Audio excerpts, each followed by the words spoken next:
Thursday, it's like, like the parking is one way, that all the street parking. Oh, that's so true. That's why like, I'm like, oh, I should, yesterday, if I remember, I should say like a step fast, like in 15. Yeah. Otherwise, nobody can find. Oh, that's so true. I hadn't even thought I of found that. it, but I do know.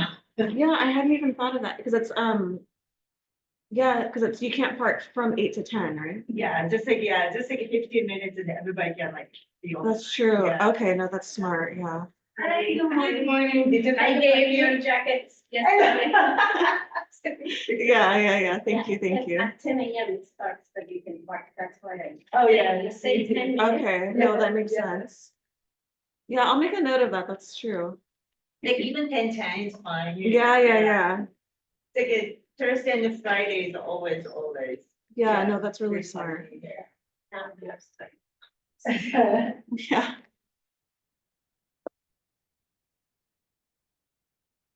What's your name? It's not called, Well, hello, Morning. ladies. Sorry, I'm late. No, everybody's come late. Everyone's a little late. Because it's parking. Yeah, it's crazy, not just the parking, but that whole little intersection between there and here is like just traffic. Oh, really? Yeah. It took me an hour to get here this morning. Where do you live? Hollywood. Normally it's 32 minutes, but it was a full hour. I'm in West Hollywood. Same thing. I'm like, usually if I give myself half an hour, I'm good. Yeah. It's at 45, and I'm like, I didn't leave myself a lot of, look who's here. Hi. Tracy, Tofte, everybody. Right. Got some notepads and some pens for you. Do you like a notepad and a pen? I How's have- Zoomland? Is Zoomland here? I have 10. You have 10? Yes, I hoard them. You do? I heard them too. They're like all over my car. Yeah. No, thank you. Can they hear us here? Hi, Yes. Zoomland. Is anybody Yeah, on? we have a couple people on. All right. Thanks for joining us, Zoomers. Oh, got Mitra. All right, who, are you door knocking? Have you been door knocking yet? Yes. Yeah. I don't ask this, I guess I should wait. Tracy to come. And I tried to use the morning, the app. Yeah. Here, Come to class? Property Force. Property force app, okay. I have to practice. All right, today, that's what today's about. The camera situation. Camera situation. Yes, like. We got door knocking situations. This guy's got handsome situations. Thank you.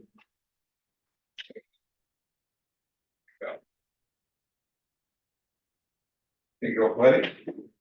I was not successful finding that the trailer thing is very interesting to me. Can they hear us on Zoom? Yes. They can? Cause I see Frankie's always got like multiple microphones. No, you're good. I don't think any of them work. Oh, really? Hey, but you look cool. When you see this, when you see somebody with like talking and they're like, it just looks so like full of authority. It's a good look. All right, how do they hear me? That's a computer. I don't know. I'm not sure where the speaker is. Okay, cool. It's just magic. We're changing the setup in here. Yeah. We could have a better setup. Yeah, the same. Well, Beverly Hills upgraded the cameras and the mics. It's better. I feel like we could do an upgrade for like $200. You need an upgrade on this chart here, my guy. Beggars can't be choosers. Like somebody raised their hand and that's what they came up with, I'm happy. Who So, put it together? Evan. Evan. Evan. Hey, Zoomies, have you donated your $20? This is a chance to win a bunch of money and donate more to a good cause. Have you guys done it? Okay. Yeah, you have to write your name Tracy. down. You have to pick two. Come on. How are you? Great. Are you breathing? We're I'm good. Let's go. All right. Okay, so we got a few people on Zoom. We got an amazing class today, filled with energy. How do you do it? Because there's like a lot of like strong female energy in this office. Like, Oh, yeah. what do you do? You know? I'm just saying, like, when I walk in here, I feel it. Like, these women are not messing around. That should be a question to me. I'm here every day. But you have like a nice hint of like femininity. I feel like there's a like sprinkled with masculinity. More back up. And we started the door knock. This is what you don't say when you door knock at somebody's house. All right, so we're excited to do this. I guess we'll start. For those of you who don't know, my name is Jerry Ferris. I am with Clearmark Title. Clearmark is owned by Paul Morris, and which it makes us part of the Forward Living family. So for those of you that are not familiar with Title and what we do, I think it's a whole another conversation. I'll sit down with you, but I wanted to have today's class, especially with an incredible door knocker like Tracy, because we combined with her experience and her charm and her knowledge and wisdom, and with the tools that we have, I think we can help you overcome the fear, or at least get you started in door knocking. Because I mean, it's terrifying. 100%. Okay, so as far as the real estate experience though, like I've been doing it, I'm licensed for almost a decade now.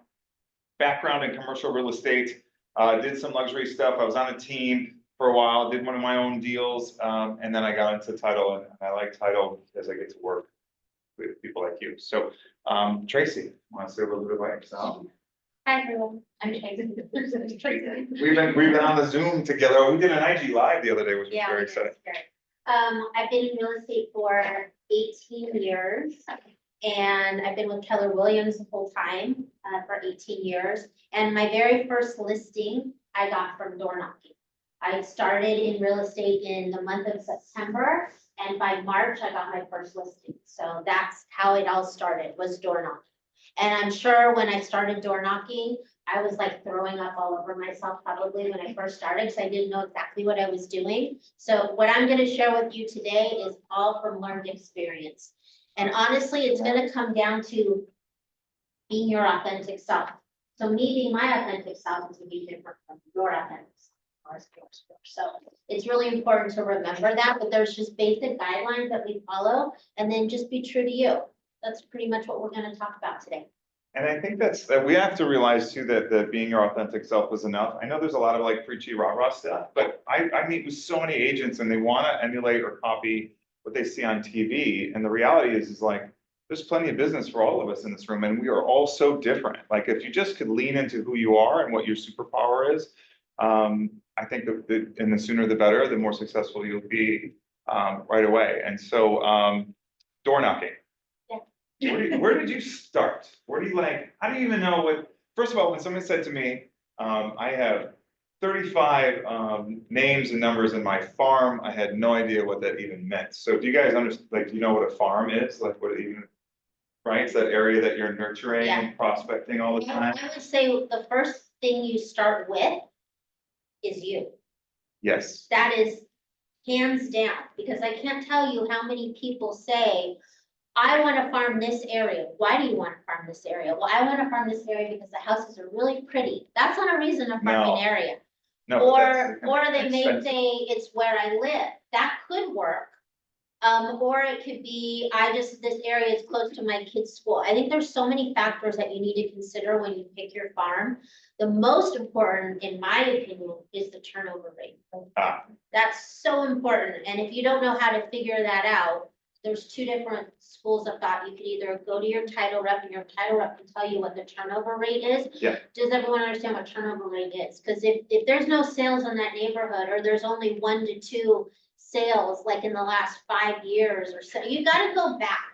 Because obviously there haven't been a ton of sales in the last couple of years. It's been a little bit slower. Right. So I would go back and see what the turnover rate is to really decide. What is a good turnover rate percentage in your mind?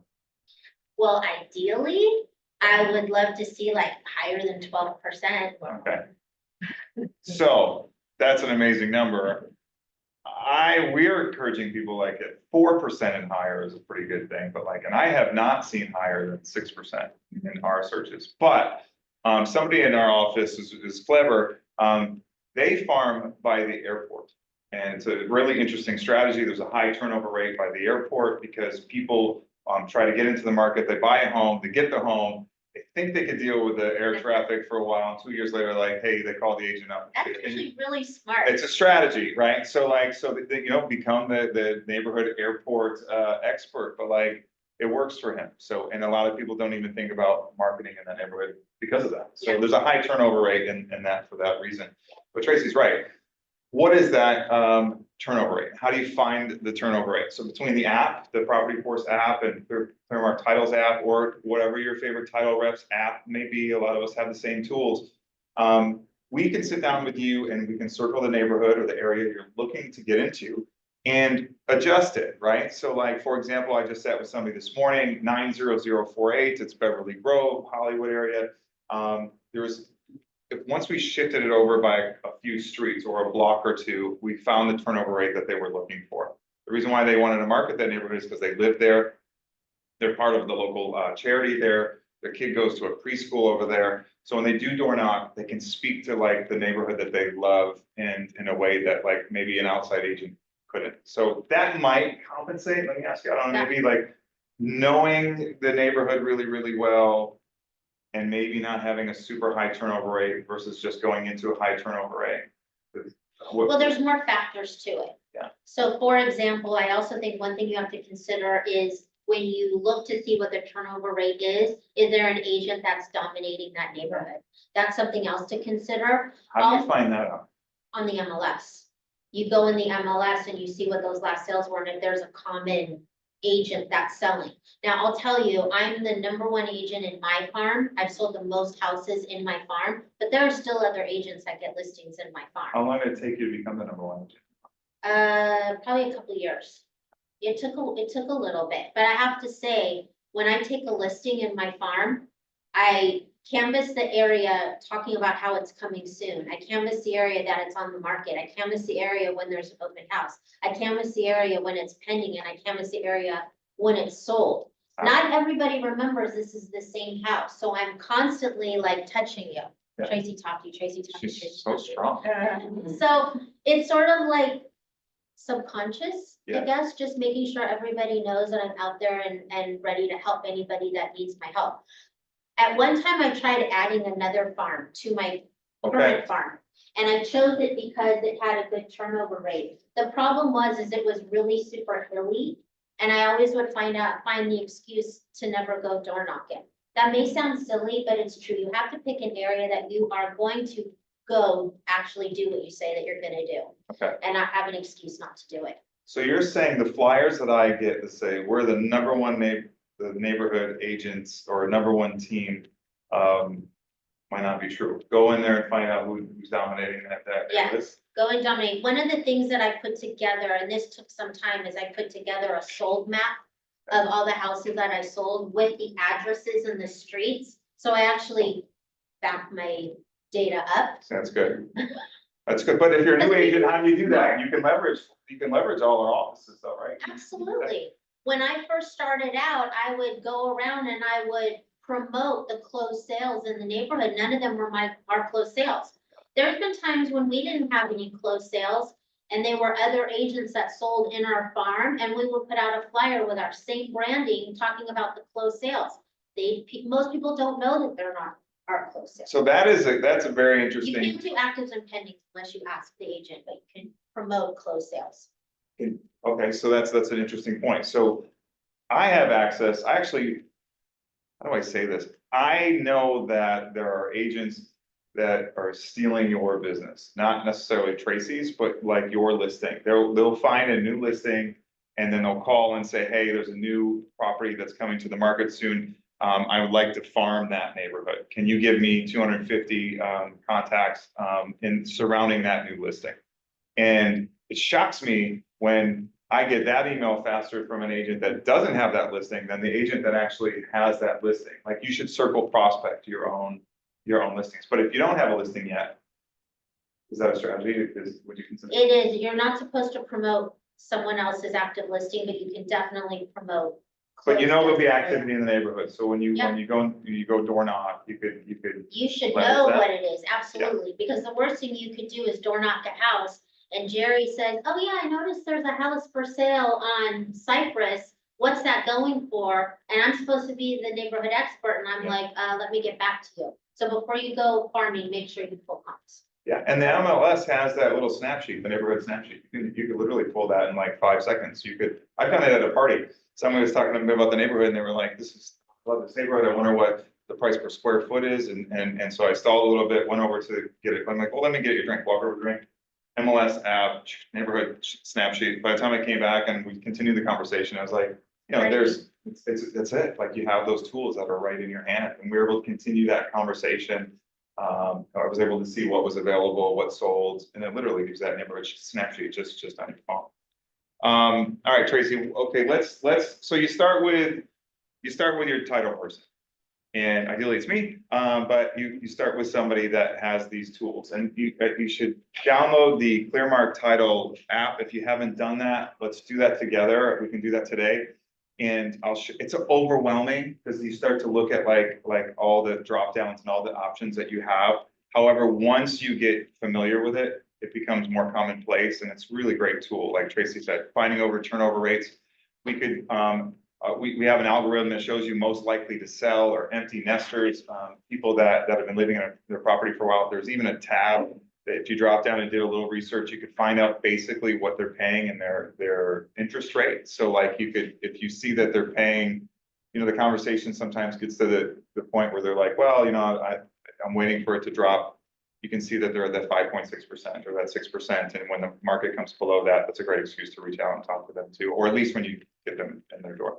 One more thing, can I add? Yeah. Is I think it's important the number of homes that you're farming too. My farm is considered small, it's 279 homes. Wow.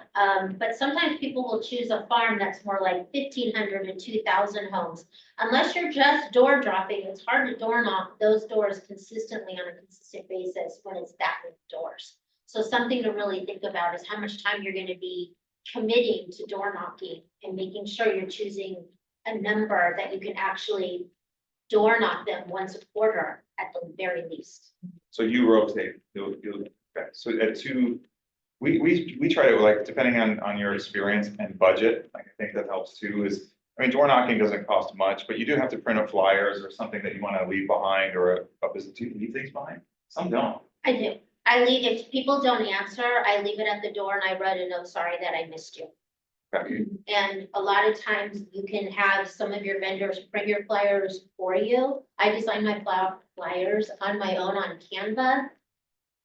Also, a lot of the title reps have stuff that's already put together for you. Yeah, look, you can use this too, but I also like the Canva option. I mean, there's actually AI tools that are built into Canva. There's a drop down where you can pick the profession. There is a whole section for real estate agents. So when you go into Canva, there's an AI version of it. You can tell it what you're looking for, a description of, and it gives you a really nice printout with your name, bio, and some photos if you like. Do you guys have any questions so far on what we've said? I have, so I did it there 9 years ago, and I just recently come back, and I used to live in Oxford since I was pretty much interested. So I used to farm in the Highland Park because, like you said, it's very healing. Yeah. And then also I realized that a lot of old people, Latinas, because they was getting older, they have not doing the stairs. So that's why I was like constantly like door knocking, and I didn't get the listing, but like I kind of all the time, you know, every time like I go, there's like somebody inviting me inside. So that was like, and then also like 10 years ago, they're all like renovation. So that's why I was, you know, targeting. And then also price point was 700. So now I moved to West Side. It's just like, my question to you is, it's house is so expensive here now. And maybe I'm like now feel like new. And then my hesitation is like, you know, all the houses almost like 2 million, you know, West Side. And then as a new, I don't know, like how. So the price is intimidating you. Yes, and then Okay. also the area wise, I know there, because I live in a Century City long time, but that house is all $3-4 million. Mhm. And now I'm in the Marina Del Rey, it's all condo or like $5 million house. So then I kind of know how this area, but I don't really know the neighborhood, and I'm just couldn't decide where to go. Okay, Yeah. so I just want to repeat your question so people on Zoom can hear it. So what is your name? by the way? Hi, Ferris. Yeah. So what she's saying is when you were door knocking in Highland Park, the pricing was around 700. That wasn't as intimidating as it is now because the pricing has Yeah. gone up. I think farming condos is a little bit more difficult Right. because it's hard to go knock on the doors, and Right. sometimes the HOA doesn't Yeah. like Right. let strangers go in. And then when you get into the really high-end homes, there's like security gates, and it's like, how do you even get to the front door, right? So I think you need to ignore the fact that they're now listed at whatever the price is in Highland Park and still go door knock it, because you know it. If you can go up to the door, people don't like the stairs, there's a good turnover rate, you don't mind the hilly neighborhood, the pricing doesn't matter. My whole thing is, and I don't think we've said it in this class, but I said it on our Zoom call yesterday on IG, that you're not door knocking to get listings or to Right. get a buyer. You're door knocking to build relationships. That's your only goal, to help people to build relationships. So if you can actually get people to answer their door and you can make it door to door in that neighborhood, don't let that go. Some people may even remember you from when you were door knocking. So I wouldn't let go of that. You already invested the time and the work into it. Don't start over. That's so powerful to hear, like, I just want that to sink in for 1 second, like, you're not door knocking to get the listings, you're door knocking to establish relationships. Obviously, in long term, you would love to get the listing, but that just changes the level of anxiety, I think, go into it. You're meeting a new person, you're meeting somebody that you wanna help and work with. Even like a website, if I wanted to find, that saying just don't intimidate by the prices. No, I would make sure that there's not security gates up and that you could actually knock on the door and meet people. So if you're intimidated by the prices, Yeah. what are you confident in? For myself. Yeah. Just I'm honest and very ethic. So, and then somehow usually people kind of always let me in. Yeah, most people aren't confident in talking to people. It doesn't sound like that's your issue. You don't have a problem going up and talking to people and starting a conversation. That's half the battle. So I would not let go of the one you started. And if you want to add one, just make sure that you can actually get somebody to get to the door to talk to them. So that, I guess that the reason why I asked that question is like, so then how does the value of the property impede your core values? I don't know if that should get in the way of you having confidence in knocking those neighborhoods. Trust me, in some cities in the San Fernando Valley, we're showing houses for like $850,000 in places that the houses used to be $400,000. Just because the market has Right. driven up the price shouldn't change your value that you can offer somebody. You just need to Okay, forget about that. sure. It's like lipstick on a cake. Just put it out of your mind, honestly. I can't now, I have lipstick on the pig stuck in my mind. Thank you. No problem. It's the market that brought up those prices. It didn't change the people that. Yeah, and good, and they're excited and they wanna know what to do with it. I was telling Tracy a story yesterday, like I had an agent come door knock my house. And I tried to scare him off by saying, like, I work with 4,000 agents, I don't need you. And he said, oh, man, that's awesome. If you've got 5 minutes, I would love to hear what those agents are telling you, and I'd love to hear what you're saying to those agents, because the market is a little crazy right now. So, okay, I love to talk, so I went downstairs and I said, hey, you know, this is what I know about the market. And it was, what was awesome about that was that he eventually, I was saying to Tracy yesterday, like, he was eventually able to figure out what my needs were as a person, not in the real estate business, but as somebody who was like, I'm sitting on a ton of equity. My son's in 4th grade. In 2 years, we're gonna have to move to get closer to a new school. He knew all of this stuff. And then he thought, well, maybe I can help this guy with that. But Jerry seems like me in the 3rd person. He seems like somebody that's interested in building generational wealth. And he asked me, would you be open to, if I shared with you some amazing investment properties that our team comes across that might not necessarily be here in LA? I said, yeah, why not? So over the last 9 months, he's not a lot, but he has sent me probably 4 or 5 investment properties from Nashville to Miami that his team likes. And with all the numbers and the breakdown, he was like, this is where you can probably put your money and make a lot of money. And by the time your kid goes to college, you're gonna have X, Y, and Z. And I thought, I'm open to hearing that. Like, that's cool. Like, that was cool. So And we were talking yesterday how great it is that most agents would say, okay, sorry to bother you, Jerry, and take off. I have agents that will ask me if we could create a farm and remove agents from the farm. They ask if like they can, like, if we can get a list of properties that were, if we could, and I'm like, I don't know, but it was an interesting approach for me with the way he just, and I like the guy. I was like, this is great. Okay, so lipstick on a pig. How important are first impressions? I think first impressions are very important, but there's a difference between a good first impression and being perfect. You don't need to be perfect when you door knock, but a good first impression is, first of all, I always not always, I typically wear jeans and tennis shoes and a polo shirt. The polo shirt is usually like a Keller Williams polo shirt or something. I don't wear a name tag, but I dress comfortable but professional-ish, especially in Santa Clarita, it gets super hot, super hot. So good, first impression is good, and what you're actually offering them is probably the most important thing, what you're going to the door with. When I knock on the door, like let's say this is the door, I don't wait at the door. I knock, and then I step back off of the porch. Oh, there's nothing worse, right? Like you have somebody just, Yeah, they already, my guard is up. I always But this step feels back. good. Yeah, Okay. I always step back. So yeah, I mean, that's what I say about first impressions. And I used to do this and Frank would get on me about it. But I would knock, and then if nobody answered right away, I would go to the next door. So Right next door. I would just go next door. It's like, if they're not answering, I'm moving on. Because my goal was to get through as many people as possible. Oh, that's not the goal. Yeah, the goal is to talk to people. So I had to get myself in check there. I heard a very wise agent just the other day say that he thinks Ring cameras have revolutionized door knocking.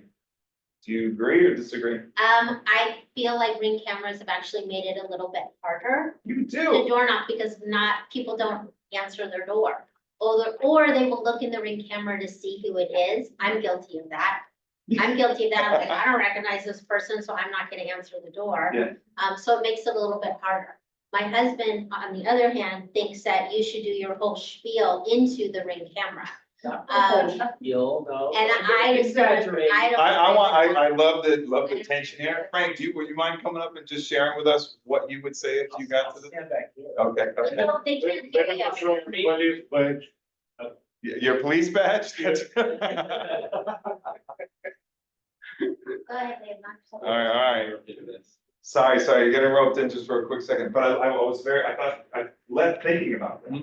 Because that is, somebody's going to look at it, and I also thought, my in-laws are in New York, and they have my password to my Ring camera. Yep. And it drives me freaking crazy, and they'll say, your package is at your front door, but they love it, so there's a good chance Realtor Frank is talking to my in-laws in New York, and they will talk to you all day long, because they just like. to Well, do I that. mean, if you could record yourself and say, hey, this is Frank, I'm dropping off some information about the neighborhood. If you have any questions, please feel free to give me a call. You can send that video to everybody you know, and you can guarantee that they would watch it. Would you do it?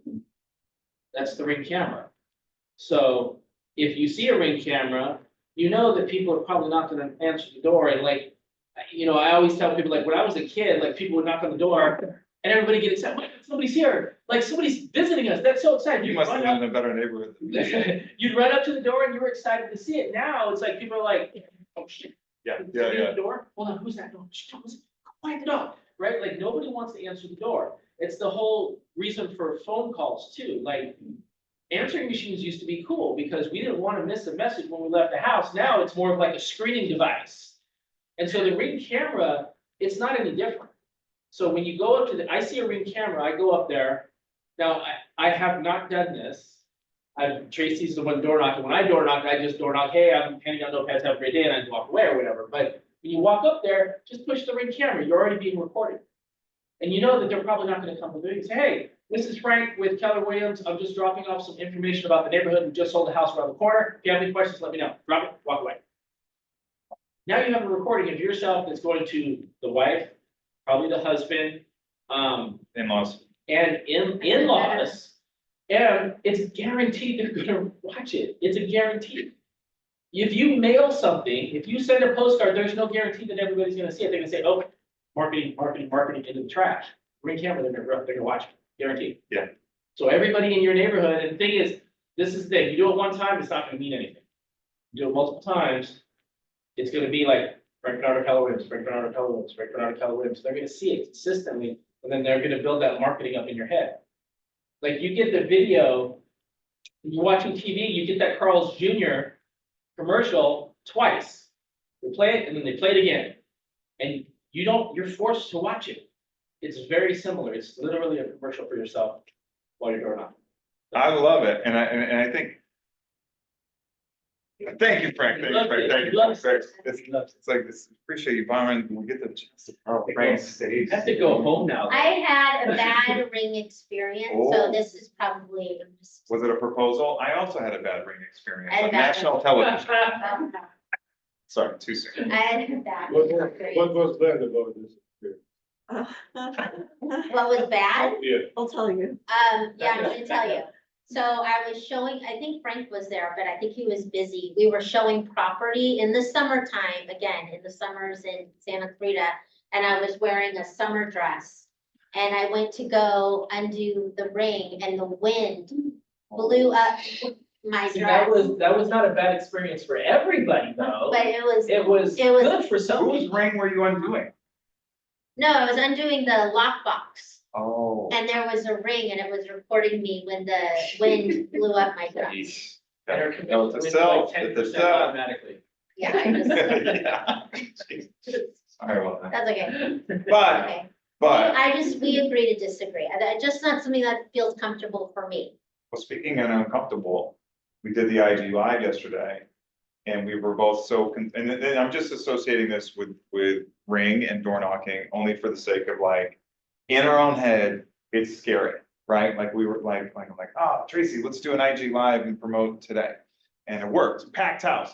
But we, so we're like, who's gonna watch and what's gonna happen and what did we talk about? We're like, we'll just, I don't know, we're just gonna figure it out. We'll hit, the button. Whoop, there we are. I got a ton of responses from it. But the most important part was like the next one's gonna feel better than that one. And so I think the ring opportunity is like a great way to kind of audition a little bit. It's a little audition tape that you get to leave behind. Something that you don't know if they're gonna watch it. They may or they might not watch it, but the next time you do it, like you're just gonna feel a little bit more and more comfortable. Yeah. when you do it. All right, so first impressions, Frank hit on something a little bit. I wanted to ask you about scripts and then sounding authentic. Okay. I get intimidated by scripts because I think, oh my God, what do I say? How do I memorize? What's the right thing? What's the wrong thing? What's the right? So what is your thoughts on? So your script should be 100% based on what you're showing up to the door with. If you don't have something that you're showing up to the door with, then your script is gonna be all mumbo jumbo and not anchored. So you need to show up to the door with your anchor. So that anchor could be you're inviting people to your open house, that it's 1 hour prior to the open house and you're serving bagels and cream cheese and you'd love for them to come. You could be showing up with closed comps within the last 90 days and did they know that pricing went up 15% since last year? Look at this one, it sold for X, Y, and Z. You could be showing up to talk about your latest listing or the latest office listing in the neighborhood, wanted them to know in case they know of somebody moving to the area or interested in moving to the area. So you really have to know what your item of value is and what you're showing up with, and your script gets based on that. Okay. Then, while you're there talking to them, you are looking for commonalities. You're looking for something else to talk about. For example, how long they've lived there. Oh, I see you have small kids. Do they go to the elementary school down the street? My kids went to that school too. You're just trying to look for things that are in common to talk about, if you don't feel like they're rushing you away. So with the scripts, we talked about this before, but like, we realized that you want to practice in this room, you want to practice with each other, you want us to do it with somebody that's got more experience than you. This is the safe place to do it. You don't want to practice in front of the person that could be your prospective client, right? Like Kobe and those guys that like, they're practicing around the clock. So when it came game time, they knew that they could rely on their shot. They knew they could rely on, they already visualized all of that stuff. They've done it 1,000 times and they kept doing it again and again. So once you can memorize script, I guess, then you could find a way where you can spin on it, your own flavor, your own personality. And I think that takes time. So Yeah. how do you get to that for where it's like this script, and now it's like, it flows out. Just naturally? practice. Practice. Just practice. You know, a lot of times too, like when there wasn't anything for sale in the area, or I felt like there wasn't enough to talk about, I would door knock with a list of preferred vendors in the neighborhood that I actually put together of the best electricians, HVAC, plumbers, babysitters, whatever it may be. You put together a list, and then you go around asking people if they would like a copy of that list. Show them an example, get their email address, so you could email it to them. So now you have their address, their name, and their email. And then you've also asked them if they have anybody that they'd like to add to the list, and that I'm gonna give you all of my information. So if you have a local vendor that you would really like to promote, I'll add it to the list. So there's so many different things you can do to show an item of value, show that you're the expert in the area, build a relationship, add someone to your database. And I'm not selling a house. I'm not trying to get them to sell their house. I'm just building them rapport. So you're creating value Yes. before anything else. So trust, right? So like, that was the other thing too. I'm like, Nobody- I'm sensitive, I'm like an emotional person, so like I take the rejection 100% personally. But I realize like, that was a one-off. Like, they don't know me, they just like, they put me into the same category as the other 1,000 people that come knocking at the door, so it takes time to build a rapport with somebody. So if you do lead with some value, actually now I think is a great day to go door knock with that preferred vendor list. My garage has a huge leak in it, so the agent that comes knocking at my door with a really great local roofer, I'm gonna welcome it. We're gonna have a great conversation. Sad for me, but like great for you guys, right? Where do you get like, okay, so you mentioned a preferred vendor list. I just put it together You on just a put it Word doc. together? You do? Okay. Now, let me ask you this. Have you ever found like somebody to help co-sponsor your postcards or anything like that, that might be a local vendor? I haven't with a local vendor, but I mean, in the past, when it was allowed, I've had other real estate vendors help. Okay. With that stuff, but to be perfectly honest with you, I'm all about not spending a lot of money. I'm about keeping my costs down. Okay. So the fancy postcards and all of that, I don't want you guys to think you have to have that. You don't. I literally do a Word doc. And I show them the example, and then I'm emailing them a PDF, because my number one thing is I want their email. Why do I want their email? Because I want to be able to send them our new listings, our monthly newsletter. Anything I can get from them is like gold, it's valuable. Any questions? By the way, every door that I knock, if I speak to you for 10 seconds or 10 minutes. Yeah. As I'm walking away, I always carry a notepad with me. I don't even use a walking farm. I use a notepad. I write down your address and your street name and anything about you, like, you mentioned a million times you were on The Bachelor. I love talking about it. I'm just kidding, I'm just kidding. But you write down little notes about the person, so whenever I get home, I always send note cards. And It roses, was- she sends me yeah, roses once a exactly. quarter. It was great talking to you. First impression rose. It was great talking to you about your experience on The Bachelor. I loved hearing about that. I love watching TV. It's my daughter's favorite show. I look forward to seeing you again. I hope by the time you get this note card, you should have received the email for the preferred vendor list. I'll see you next month when I door knock your house again, something like that. Follow up and follow through. Always. It took me forever to figure that part out. It's not that complicated where it's like, just continue to touch base and follow up. We've got, I don't know, are you guys using Command? Are you guys using that?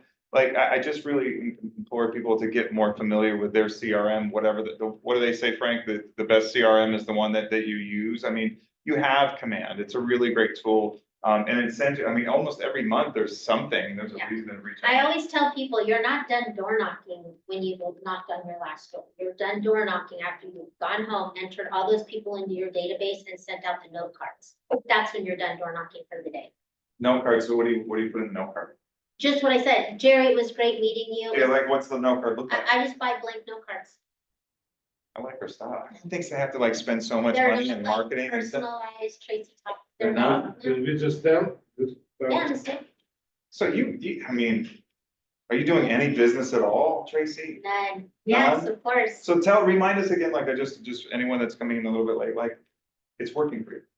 Yeah, I've sold, in my farm, I've sold 67 homes and I just listed my 68. Come on. Just in my farm. Right?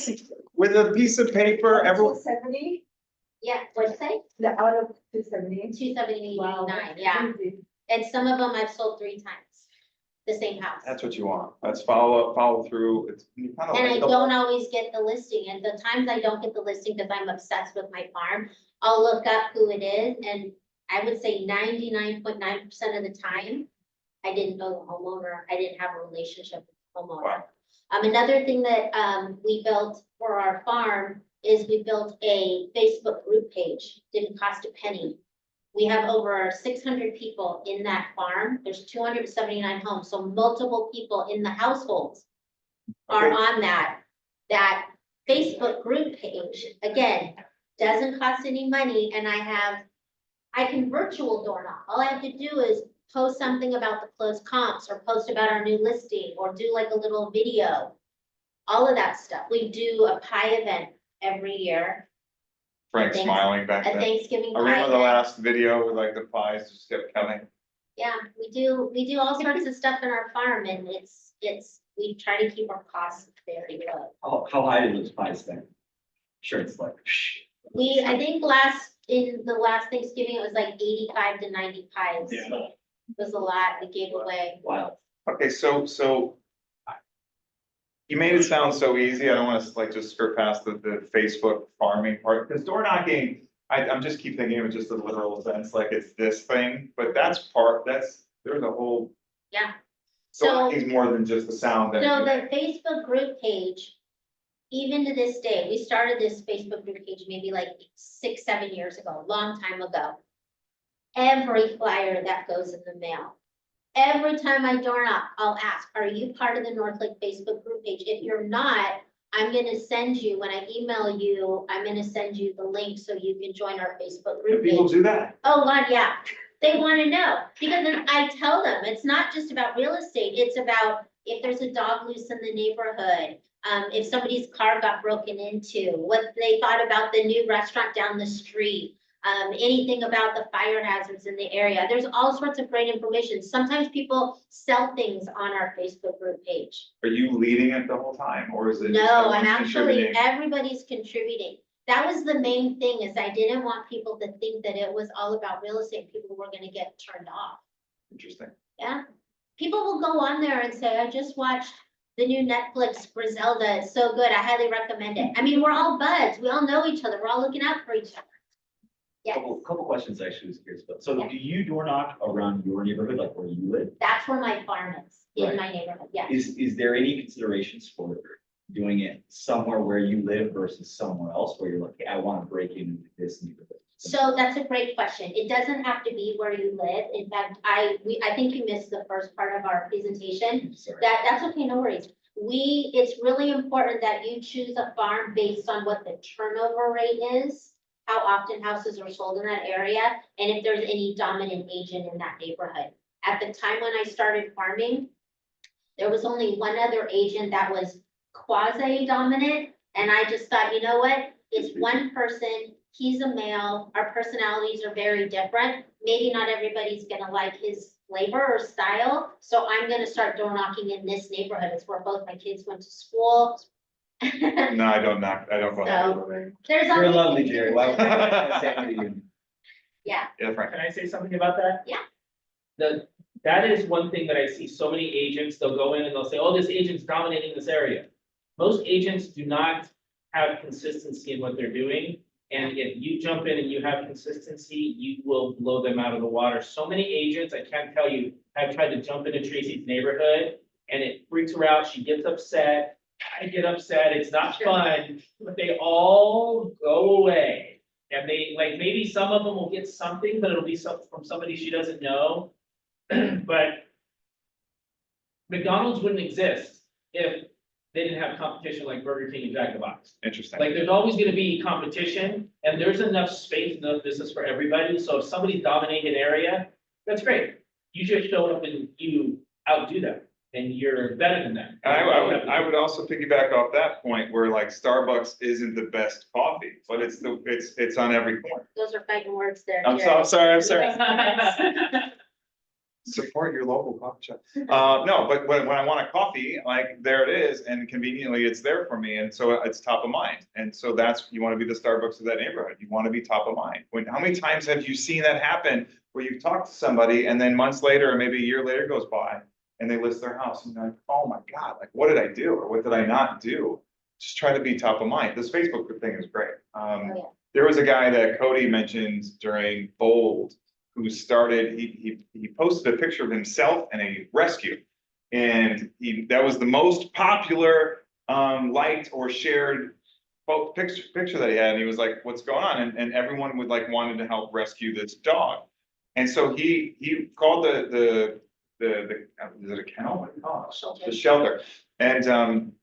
And he asked them, how much does it cost to keep a puppy alive or a dog alive? And they said it was like $50 a month. So he went back onto his Facebook group and he said, I'm gonna start this Facebook group and we're going to try to see how many of these dogs we can rescue. It's $50 a month for these dogs.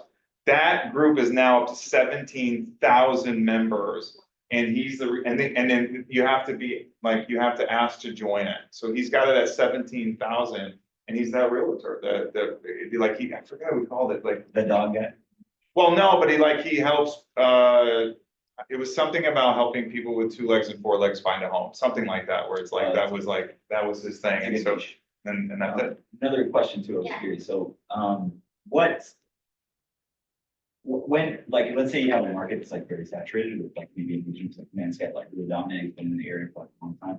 What point are you saying, okay, hey, I'm being consistent, I'm going through it, I'm really trying, but I'm not finding it, like, suppose like at what point do you go, okay, this area does have a higher turnover rate, but I'm really not. Well, first of all, did you check to see out of all the houses that have sold in the last like 7 years, how many of those that person sold? Okay, I would do that. Because if it's mixed, then I would keep going.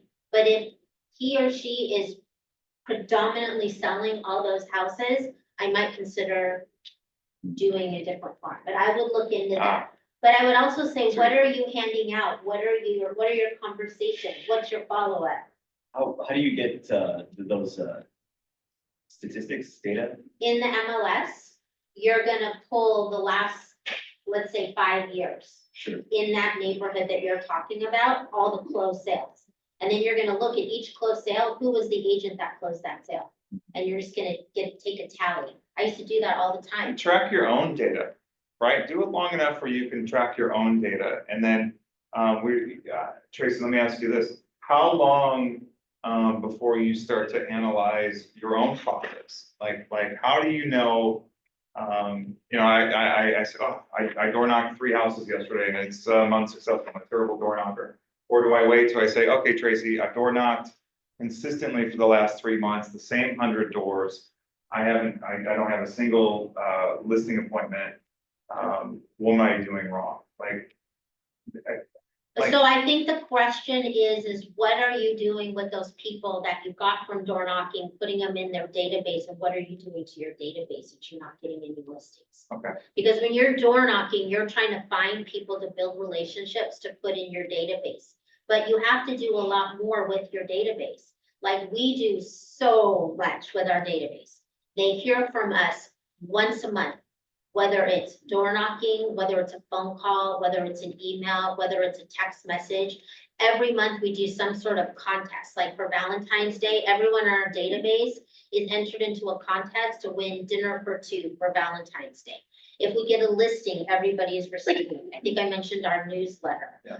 They get a note card once a month. Everybody in our database gets a note card once a month. I mean, there are so many things that we do that they're constantly hearing from us and knowing that we're the ones to reach out to if they have a question or a need.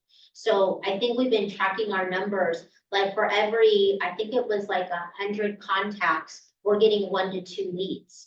And that could be somebody saying, raising their hand, going, hey, can you tell me more about the first time home buyer program? Or I'm thinking about selling our house in March. Can you give me some idea of what I need to do to get our house ready? So it's more than just door knocking. It's when you put them in your database, what are you feeding your database that you're not getting results? I Does that see make so sense? many agents, and I'm sure Does you that guys, answer your question? Yeah, I think I'm not quite there yet, though, probably. I mean, I just asked these because I mean, I'm just curious for my own self, like, when is the point where you're like, all right, I mean, I gave my best shot, I'm gonna move on. I door knocked for 6 months before I got my first listing. What'd you say, when you give it to your best shot, and what? Like when, like you do your best shot before you're like, all right, well, I gotta. Like move on to a different neighborhood, oh, you gotta give it a long time. Yeah, You don't quit, that's how you. Yeah, Right. there's, I don't know if you guys listen to Ed Milet at all, but he was at family reunion and he talks about, he calls it the piñata effect.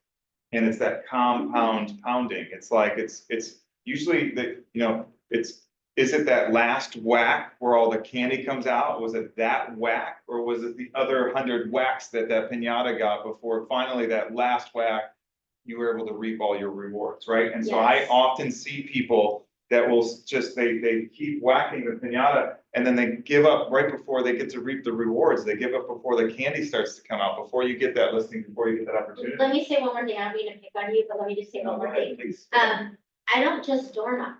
I mean, I do other things within my farm. I do things with our database. We do online leads. We do other things, right? That we try to get business from. But in my farm, there was one listing. His name was Gary Collins. And he called me one day, asked me to come meet him because he was thinking about listing his property. I remembered who he was. His name sounded familiar. I remember handing him flyers at his door. I remember specifically door knocking in the pouring rain and him kind of not laughing at me, but laughing at my drive that I was out there door knocking in the rain. But he called me one day to meet with him and he says, the reason I called you is this. And he pulled out the drawer and he had a stack of all of the flyers that I had brought him throughout the years, including the one that was like kind of hard and crumply because it had gotten wet in the rain. He had saved them all. And that was like years after I had just started door knocking. So sometimes you don't see the reward until down the line. You just have to keep going. The whole point is adding people to your database. That's the number one goal. We have a question. Yeah. Do you door knock alone, time of day? Yes. Any time Great of question. day is the right time to door knock. There is no perfect time. I never go at night just for safety purposes. And in my neighborhood, I do feel comfortable door knocking on my own. When I had younger kids, when they were little, I used to take them with me just because it was fun and cute and whatever. In fact, that there was one time when the neighborhood kids saw me out there and they're like, Miss Tracy, what are you doing? I'm like, oh, I'm door knocking. They're like, can we come too? And I had like 8 kids in tow.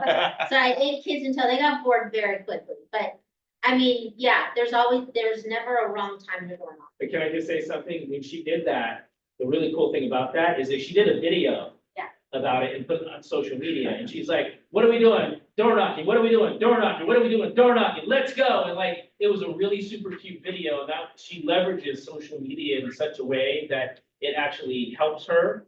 And it's like there's so many opportunities for people to use social media when you're out working or door knocking or cold calling or whatever. It's just, I remember that video. It was really cool. And when I first started door knocking, it really wasn't, social media wasn't like, it was kind of new.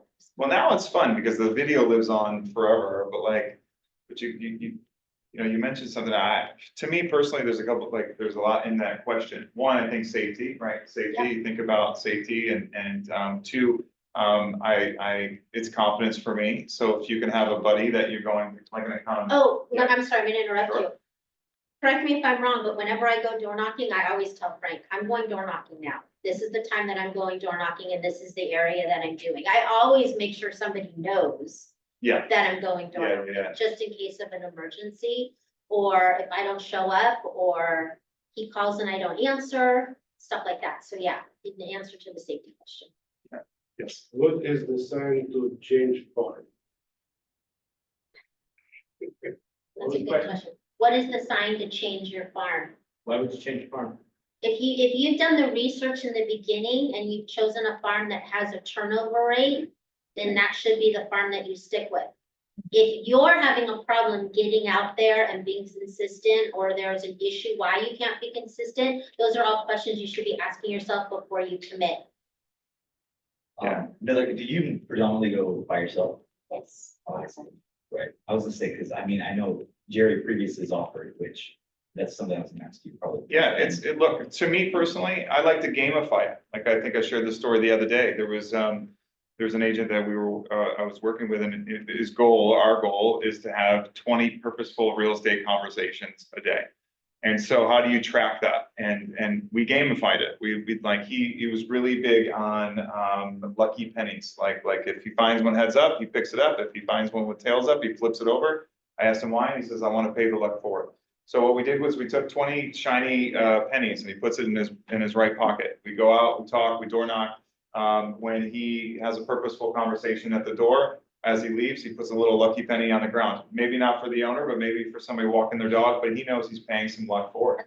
And when he goes to the Starbucks, like at the end of the day, there's, oh man, I got 2 more in here. Who's gonna be the lucky, recipient of the lucky penny?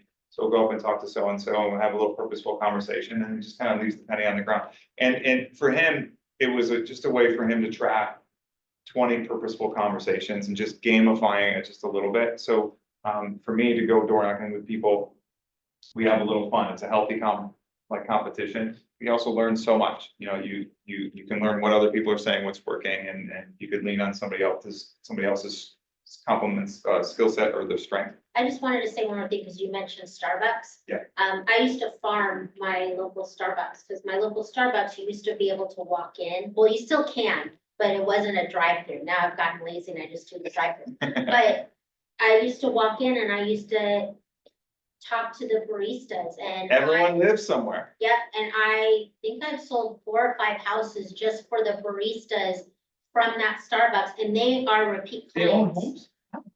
So believe it or not, the baristas, they have a great program there where they put into their 401k. And most of these baristas cashed out their 401k for their down payment to buy their first house, to build wealth and to get into real estate. And that's how it happened. One was a sale. They had to sell their family house because the parents were getting a divorce, and the rest were purchases. But those purchases have become sales and buying bigger homes. So yeah, I mean, you don't necessarily have to just door knock. You have to talk to people with intent. If you're hanging out with the barista, let's say you're making my drink. Yep. Okay, let's just roll with it. Okay, how's your day going? Going great. How was your day? It's going good. It's going good. I got a bunch of appointments today. I'm grabbing a coffee to kind of fuel me up. And then you would most likely say, oh, what kind of appointments are you going for? What kind of appointments are you going? I'm actually a real estate agent. I'm meeting with people to sell their house, and I have a couple showing today out in Pacoima, and hopefully gonna be writing some offers. How long have you been doing it? 18 years. Jeez, I've been here for like 18 years. Oh, wow, that's amazing. Do you rent or do you own? Well, I'm renting now, but we've been having that conversation because the rent's getting so expensive and Yeah.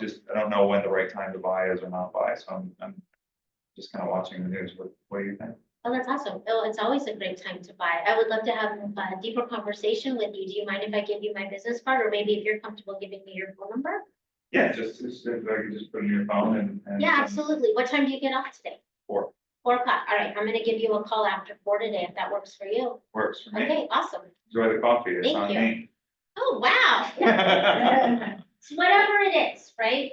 Whatever it is, you could be farming, it doesn't have to be out of door. That's really key. And I think that you're always door knocking, so to speak, but like you're opening doors, you're opening possibilities in conversations with people. What a great insight though with the Starbucks and the dialogue changes, just if you know that they're putting their money in their 401k and they might, like, it's gotta be an angle that other companies must do something similar. Yeah. Can I just say something? Yeah. It's very easy to judge people based on what their occupation is.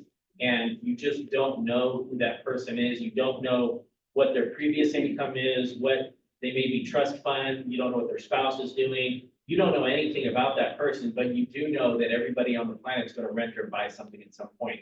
Yeah. So why not create a relationship with everyone, regardless of what you think their job or their position is in life? I've made that mistake and I was enlightened, similar to what Tracy did. So I think that's really, really important because we leave a lot of relationships on the table Oh, yeah. by doing that. And I think people react, like we have just, especially since the pandemic, we've been shying away from each other. So we almost forgot how to interact with each other. But if a smile goes a long way, saying hello goes a long way. And if you could just guide that conversation into something.